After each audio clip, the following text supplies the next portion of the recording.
qo'shni davlatdan yirik miqdordagi giyohvandlik vositalarini kontrabanda yo'li bilan olib kelib, sotish bilan shug'ullangan jinoiy guruh faoliyatiga chek qo'yildi.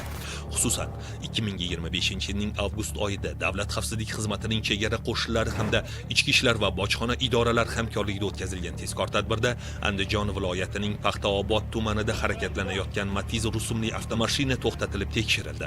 Natijada unda 1984-yilda tug'ilgan muqaddam giyohvandlik vositalari savdosi bilan bog'liq jinoyati uchun sudlangan shaxsga tegishli 1 kilogramm 976 gramm gashish moddasi va elektron tarozi borligi aniqlandi. Mana qaranglar, ozgina qismini ochdik. Ichida mana yuklab qo'yamiz. Hidi o'tkir hidli jigarrang tusli qotirilgan modda bor ekan. Birinchi bo'ladi ichida. Bu bo'ladi olib turamiz.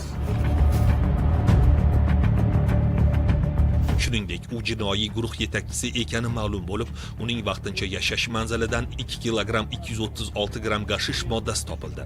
Tezkor tadbirlar davomida guruhning 1975, 1976, 1993 yillarda tug'ilgan 3 nafar a'zosi ham ushlanib, ulardan jami 391 gramm gashish va 542 gramm marixuana giyohvandlik vositalari ashyoviy dalil sifatida olindi.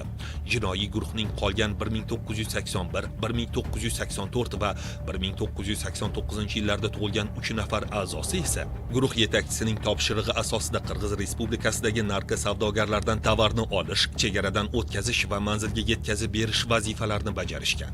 Tergov jarayonida aniqlanishicha, jinoiy guruh o'z faoliyati davomida jami 10 kilogrammga yaqin gashish moddasini noqonuniy aylanmaga kiritgan. Jinoyat ishlari bo'yicha iz bosgan tuman sudi hukmiga ko'ra, narko savdogarlar jinoyat kodeksining 246 va 273 moddalari bilan aybli deb topilib, 8 yildan 11 yilgacha muddatga ozodlikdan mahrum etildi. O'zbekiston Respublikasi Jinoyat kodeksining 59-moddasi tartibida tayinlangan jazolarda qisman qo'shish yo'li bilan 11 yil muddatga ozodlikdan mahrum qilish jazosi tayinlansin.